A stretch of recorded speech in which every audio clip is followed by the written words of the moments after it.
Hello students, welcome to this lecture. In previous lecture, we have completed the points, that is class chondric thighs and class optic thighs, that is the different groups from the superclass Pisces. Okay. Now in today's lecture, we are going to see the next superclass, that is known as the superclass tetrapoda. That means the organisms which are having 4 limbs, known as the tetrapoda. And this tetrapoda superclass, it is including 4 classes. The first class, it is known as the class amphibia. Amphi means both. Bios means life. That means organisms from this class amphibia are living in water as well as on land, and therefore the name given here is the amphibia. Second class reptilia. Repair means to creep or to crawl. सरपटणारे प्राणी आपण मराठीमध्ये म्हणतो त्याला. Third, that is class aves. Here aves means bird. All birds are included in this class. And fourth here class mammalia. Mammy means breast. मराठीमध्ये आपण त्याला सस्तन प्राणी म्हणतो. The organisms which are showing presence of mammary gland or presence of breast are known as the class mammalia. So one by one we have to discuss these 4 classes. So the first class, that is the amphibia. Here amphibia means मराठीमध्ये आपण त्याला उभयचर प्राणी म्हणतो. The organisms which are living in land as well as on land as well as in water. Such organisms are here called as the class amphibia. These are living on land as well as in water, but the water is only fresh water, that you have to remember. That means the organisms belonging to class amphibia are showing presence of fresh water habitat. Water मध्ये fresh water मध्येच ते असलेले आपल्याला बघायला मिळतात. Examples here, different examples, that राना टायग्रीना frog. Common जो आपल्याला फ्रॉग बघायला मिळतो आपल्या आजूबाजूला, राना टायग्रीना फ्रॉग. बफो, टोड म्हणलं जातं त्याला, कॉमन नेम. सॅलॅमेंड्रा, सॅलॅमेंडर आपण त्याला म्हणतो कॉमनली. इक्थिओफिस जो लिम्बलेस अँफिबियन आहे.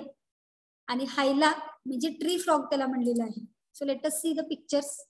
So this is the first picture, राना टायग्रीना. आपण जो आपल्या आजूबाजूला बेडूक बघतो तो आहे राना टायग्रीना. त्याची स्किन जर बघितली वरची तर टायगरची जशी स्किन असते तसं आपल्याला हे बघायला मिळतं, म्हणून त्याचं नाव राना टायग्रीना असं दिलेलं आहे. Second example here, Bufo, toad. बेडकाचाच हा एक प्रकार आहे बघा. त्याच्यामध्ये आपल्याला थोडस मॉर्फोलॉजिकल कॅरेक्टरिस्टिक वेगळं आहे, म्हणून त्याला वेगळं नाव दिलेलं आहे, बफो किंवा टोड म्हणलेलं आहे. And third example here, that is salamander. हे एक्झाम्पल जे आहे सॅलॅमेंडर किंवा सॅलॅमेंड्रा हे एक्झाम्पल आहे. Then next example here, Ichthyophis, which is also known as the limbless amphibian. इक्थिओफिसलाच काय म्हणलं जातं, limbless amphibian.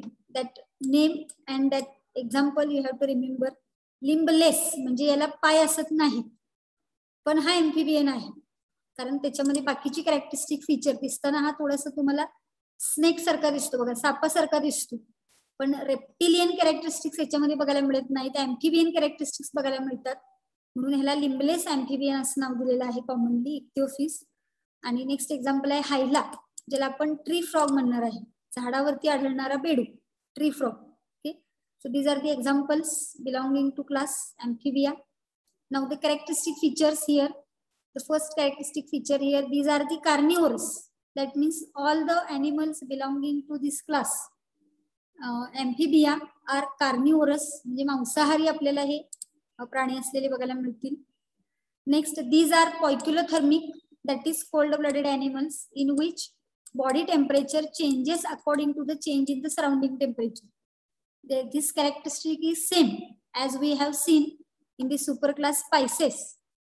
The organisms are showing cold blood, थंड रक्ताचे प्राणी आपण त्याला म्हणतो, poikilothermic. The body temperature does not remain constant. It is going to be changed according to the surrounding temperature.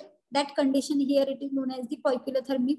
Then body is divided into head, trunk and tail.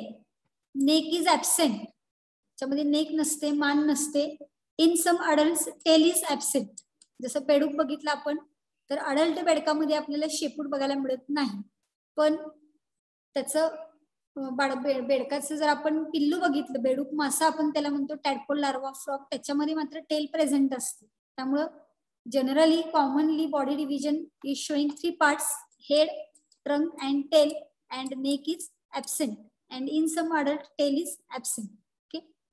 Then 2 pairs of limbs arise from the pectoral and pelvic girdle respectively. These help in locomotion.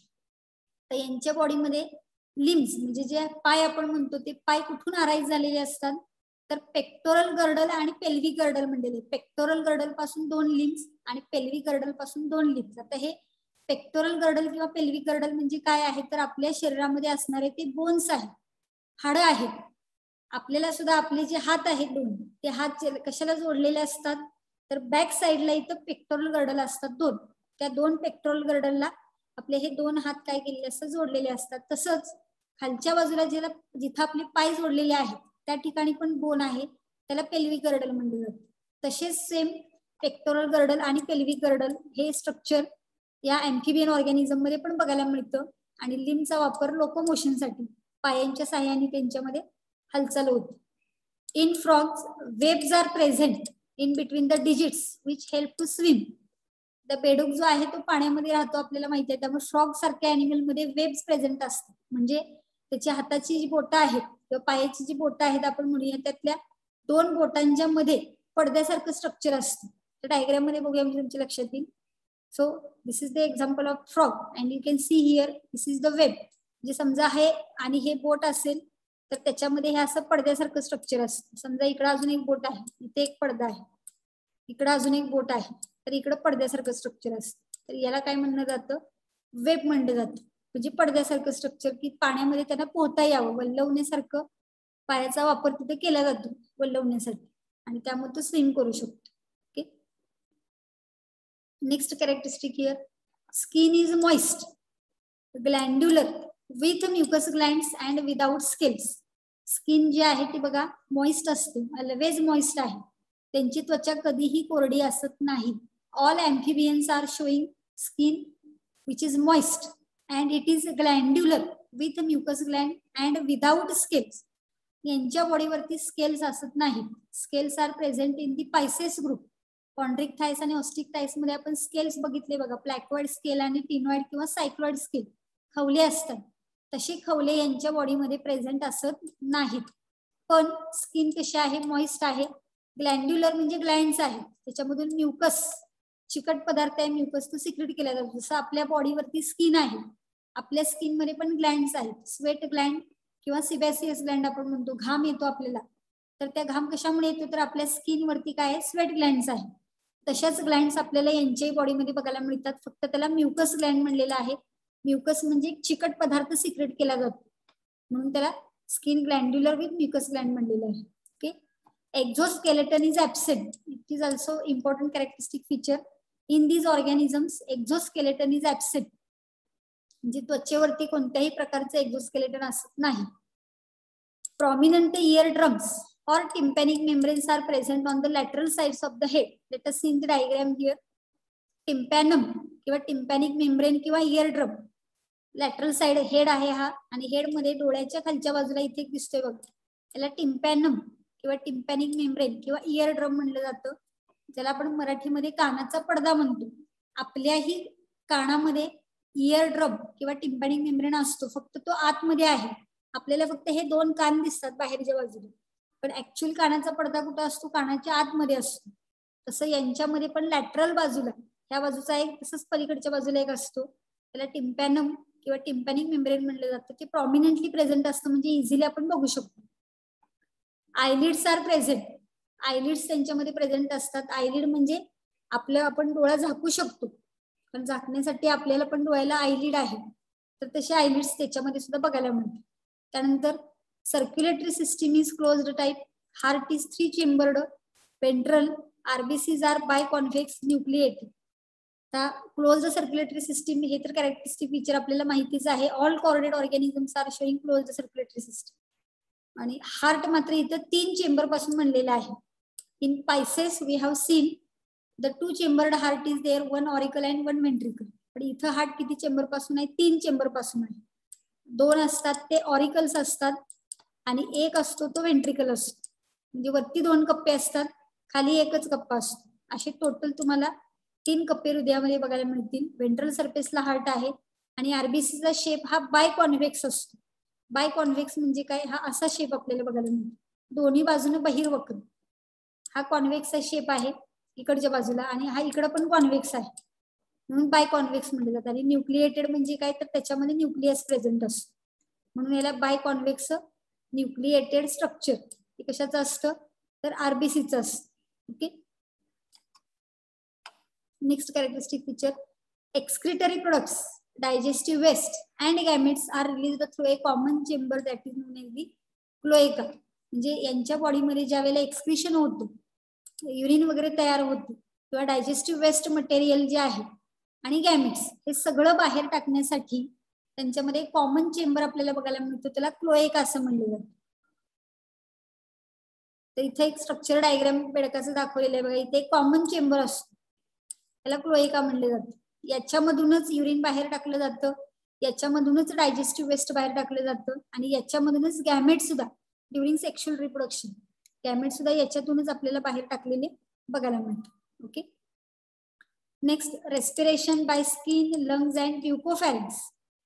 So respiratory organ present in the amphibians, when they are present in the water, the skin is used as a respiratory organ, and when they are present on the land, and in that case lungs and mucopharynx, these are the 2 organs which are used for the respiration. म्हणजे पाण्यामध्ये ज्या वेळेला हे organism असतील त्यावेळेला त्यांच्या skin मार्फत त्यांच्यामध्ये रेस्पिरेशन कॅरी आउट केले जातं, आणि ज्या वेळेला जमिनीवरती असतील त्यावेळेला लंग्स आणि म्युकोफॅरिंग्स. लंग्स म्हणजे फुफ्फुस आपल्याला माहिती आहे, आणि म्युकोफॅरिंग्स म्हणजे काय? बकल कॅव्हिटी म्हणजे चेहरा थोडक्यात, आणि घसा, तोंड आणि घसा असं म्हणू शकतो आपण. तर इथं बघू शकताय तुम्ही त्यांच्यामध्ये जे ऑर्गन्स आहेत ते दाखवलेले आहेत. तर इथं लंग्स आहेत, लंगच्या साह्याने होतं, की मॉइस्ट स्किन आहे त्याच्या साह्याने केलं जातं, आणि नॉस्ट्रिल्स जे नाकपुडे असतील आणि हा घशाचा रिजन आहे त्याला म्युकोफॅरिंग्स म्हणलं जातं. अशा ऑर्गन थ्रू काय केलं जातं? रेस्पिरेशन कॅरी आउट केलं जातं. Then nervous system is well developed. In these organisms, well developed nervous system we can observe. Then sexes are separate. Male organism and female organism is separate from each other. Fertilization is external. म्हणजे याच्यामध्ये mail आणि female गॅमेटचं जे fusion आहे ते externally बघायला मिळतं, बॉडीच्या आत होत नाही. These are oviparous. Development occurs in water. All the amphibians are oviparous. That means they are egg laying. अंड्यातून पिलांचा जन्म होतो म्हणून ओव्हिपॅरस. आणि डेव्हलपमेंट ऑकर्स इन वॉटर. अंडी पाण्यामध्ये घातली जातात आणि सुरुवातीच्या डेव्हलपमेंटल स्टेजेस आहेत त्या वॉटरमध्ये कॅरी आउट केले जातात. दे शो मेटामॉर्फोसिस. मग याच्यामध्ये ऑर्गॅनिझम मध्ये आपल्याला मेटामॉर्फोसिस बघायला मिळतं. मेटामॉर्फोसिस म्हणजे काय आपण बघितलं होतं? At the initial stage of development larval stage is developed from the egg. Egg hatched, the larval stage is coming out from the egg, then simultaneously that larva is going to be developed and it is becoming mature, and then adult organism will be formed. तर इथं बेडकाच्या बाबतीमध्ये Metamorphosis कसं होतं ते दाखवलेलं आहे. तर बेडकाची जर लाईफ सायकल आपण बघितली तर हा अडल्ट फ्रॉग आहे. मॅच्युअर फ्रॉग झाला तर मेल आहे, फिमेल आहे. त्यांच्यामध्ये फिमेलमध्ये एग्स घातले जातील, मेल कडून त्याचं फर्टिलायझेशन होईल, एम्ब्रिओ तयार होईल. एम्ब्रिओचं हॅचिंग झाल्यापासून टॅडपोल्स तयार होतील. म्हणजे हे बेडूक माशासारखं स्ट्रक्चर आहे बघा, माशासारखं स्ट्रक्चर दिसतं. त्याच्यानंतर मग हळूहळू पाय तयार होतात, मग हळूहळू त्यांच्यामध्ये डेव्हलपमेंट होते आणि मग पुढचे पाय इथे तयार झालेले आहेत. आणि टेल परत छोटी छोटी होत जाते, शेपटी, आणि परत हा यंग फ्रॉग तयार होतो ज्याच्यामध्ये शेपटी नाहीशी झालेली आहे. पण सुरुवातीची जी डेव्हलपमेंटल स्टेज आहे टॅडपोल लार्वा ही, याच्यापासून हळूहळू डेव्हलपमेंट होऊन अशी बेडकासारखी दिसणारा ऑर्गॅनिझम तयार होतो. म्हणजे मॉर्फोलॉजिकल चेंजेस खूप मोठ्या प्रमाणामध्ये झालेले बघायला मिळतात. आणि अशा प्रकारच्या डेव्हलपमेंटला काय म्हणलं जातं? मेटामॉर्फोसिस म्हणलं जातं. Drastic change in the morphological characteristics in between the larval stage and mature stage. That process is non as the Metamorphosis. Okay, so these are the different characteristic features regarding the amphibian. Okay.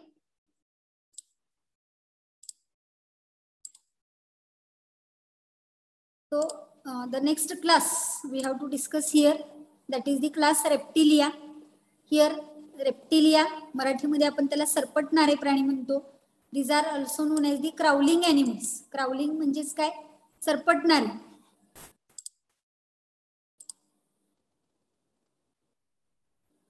तर त्याचे examples आहेत बघा. Crawling animal खूप सारे example तुमच्या माहितीचे आहेत. नाजा नाजा हे किंग कोब्रा जो नाग आपण म्हणतो ते एक्झाम्पल आहे. हेमिडॅक्टिलस वॉल लिझार्ड आपण त्याला म्हणतो, म्हणजे भिंतीवरची पाल, घरामध्ये असते आपल्या भिंतीवरती पाल, हेमिडॅक्टिलस. क्रोकोडिलस क्रोकोडाईल मगर आपण तिला म्हणतो. चिलॉन म्हणजे टर्टल आणि टेस्टुडा म्हणजे टॉर्टॉइज. मराठीमध्ये आपण त्याला कासव म्हणतो, पण कासवाचे दोन प्रकार आहेत. एक आहे त्याला चिलॉन टर्टल कॉमनली म्हणलं जातं आणि दुसरा आहे टेस्टुडा टॉर्टॉइज म्हणलं जातं. देन शॅमेलियन ट्री लिझार्ड आपण त्याला म्हणतो. बँगेरस क्रेट सापाचा प्रकार आहे.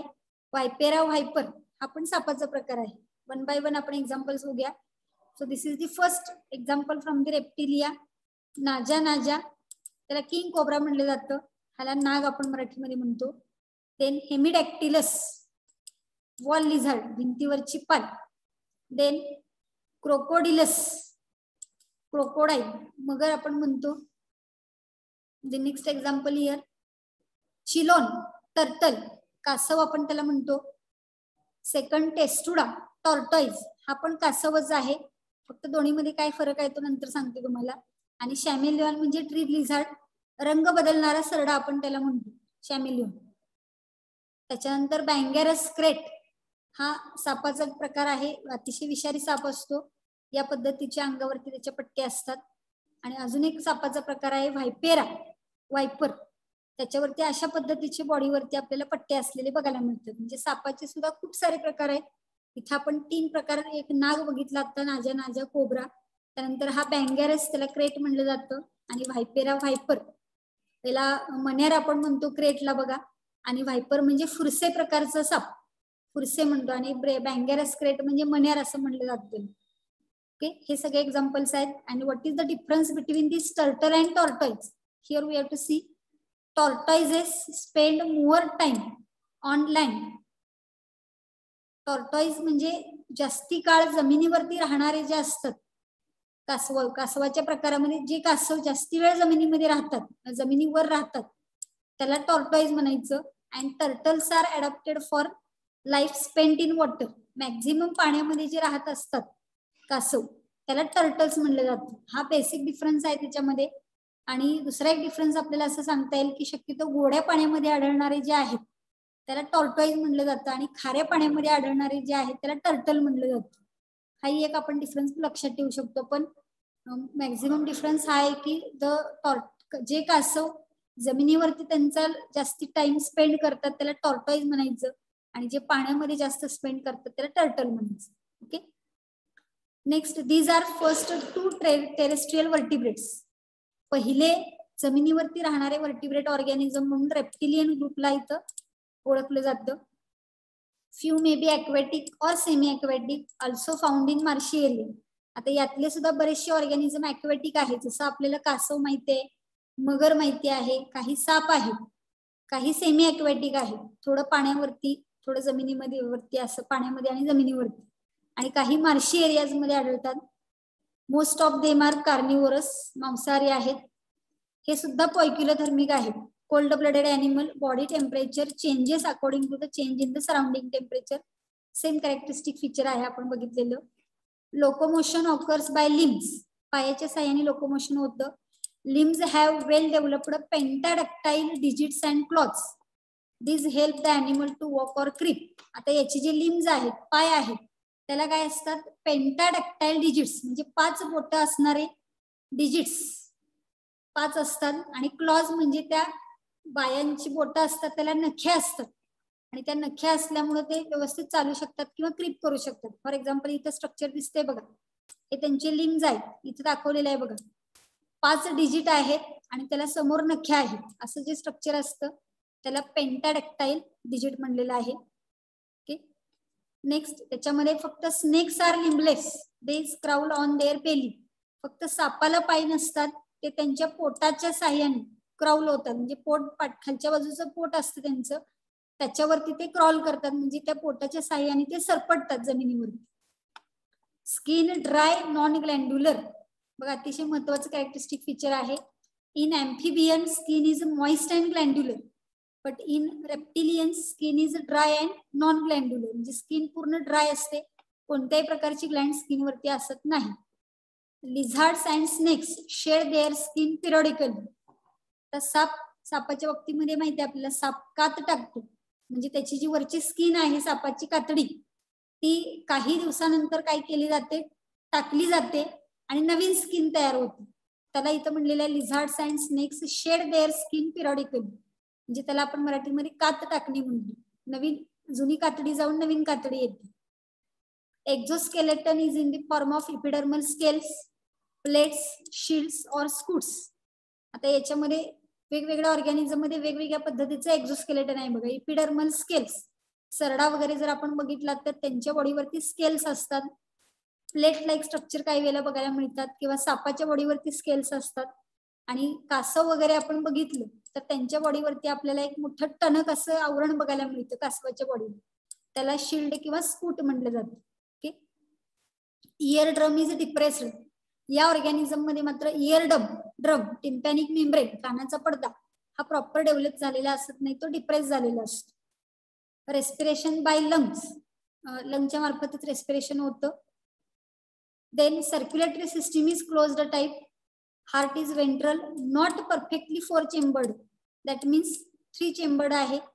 2 complete auricles, but ventricles are incompletely partitioned. म्हणून याला 3 चेंबर्ड पण म्हणायचं नाही आणि 4 चेंबर्ड पण म्हणायचं नाही, पण इम्परफेक्टली 4 चेंबर्ड असं म्हणू शकतो आपण. फक्त त्याला एक्सेप्शन आहे, क्रोकोडाईल आणि टॉर्टॉइज याच्यामध्ये मात्र आपल्याला 4 चेंबर्ड हार्ट बघायला मिळतो. फक्त क्रोकोडाईल आणि टॉर्टॉइज मध्ये आपल्याला 4 कप्पी हृदय बघायला मिळतं, 2 ऑरिकल आणि 2 वेंट्रिकल. पण बाकीच्या रेप्टिलियन ऑर्गॅनिझम मध्ये इनकम्प्लिटली पार्टिशनड 4 चेंबर्ड हार्ट, म्हणजे नॉट परफेक्टली 4 चेंबर्ड हार्ट, म्हणजे 2 कम्प्लीट ऑरिकल असतात, पण वेंट्रिकल मध्ये मात्र इनकम्प्लीट पार्टिशन बघायला मिळतं. फॉर एक्झाम्पल इथं बघा, हे 2 ऑरिकल्स किंवा 2 ऍट्रिया आपण त्याला म्हणतो, काही शब्द वापरला तरी चालतो. हे 2 ऍट्रिया दिसतात आपल्याला इकडे एक आणि इकडे, पण वेंट्रिकल मात्र बघा एकच आहे. त्यांच्यामध्ये पार्टिशन असतं इथं मध्ये, पण ते इनकम्प्लीट असतं, त्यामुळे त्याला इम्परफेक्टली 4 चेंबर्ड हार्ट म्हणलेलं आहे. अँफिबियन मध्ये मात्र परफेक्टली 4 चेंबर्ड होत. Okay. Next characteristic feature, brain well developed आहे. ऑल्फॅक्टरी लोब्स आणि सेरेबेलम हे ब्रेनचे पार्ट्स आहेत, ते जास्त प्रमाणामध्ये डेव्हलप झालेले आहेत दॅन द अँफिबियन. अँफिबियन पेक्षा जास्त चांगल्या पद्धतीने ऑल्फॅक्टरी लोब कशासाठी असतो, सेन्स ऑफ स्मेल साठी लागणारा रिजन आहे. आणि सेरेबेलम म्हणजे हा ब्रेनचा लार्जेस्ट पार्ट आहे, ज्याच्यावरती त्या ऑर्गॅनिझमची बुद्धिमत्ता अवलंबून असते. असे जे 2 पार्ट आहेत ते वेल डेव्हलप्ड असतात. सेक्सेस सेपरेट आहेत. प्रॉमिनंट सेक्शुअल डायमॉर्फिझम आहे, मेल फिमेल आपण इझिली ओळखू शकतो. फर्टिलायझेशन इंटरनल आहे. बघा याच्या आधी अँफिबियामध्ये बघितलं तर फर्टिलायझेशन एक्सटर्नल होतं, इथं फर्टिलायझेशन इंटरनल आहे, म्हणजे मेल आणि फिमेल गॅमेटचं फ्युजन हे फिमेल बॉडीमध्ये होतं. दीज आर ओव्हिपॅरस, अंड्यातून पिलांचा जन्म होतो. फक्त एक्सेप्शन आहे त्याला, व्हायपर इज विव्हिपॅरस. व्हायपर हा सापाचा एक प्रकार आहे, फुरसे प्रकारचा साप आपण त्याला म्हणतो. त्याच्यामध्ये मात्र मादी साप जी आहे ती डायरेक्ट पिलांना जन्म देते. हे एकच एक्सेप्शन आहे की एकच सापाचा प्रकार आहे व्हायपर, व्हायपेरा त्याला म्हणलं जातं, तो विव्हिपॅरस आहे. व्हायपर आणि विव्हिपॅरस शब्दामध्ये साम्य आहे, त्यामुळे इझिली लक्षात ठेवू शकतो आपण. Rest of the organisms are oviparous, बाकीचे सर्व अंड्यातून पिलांचा जन्म देणारे आहेत. Okay. So these are the different characteristic features of the reptilia. So the next point we have to discuss in the next lecture. We will stop here.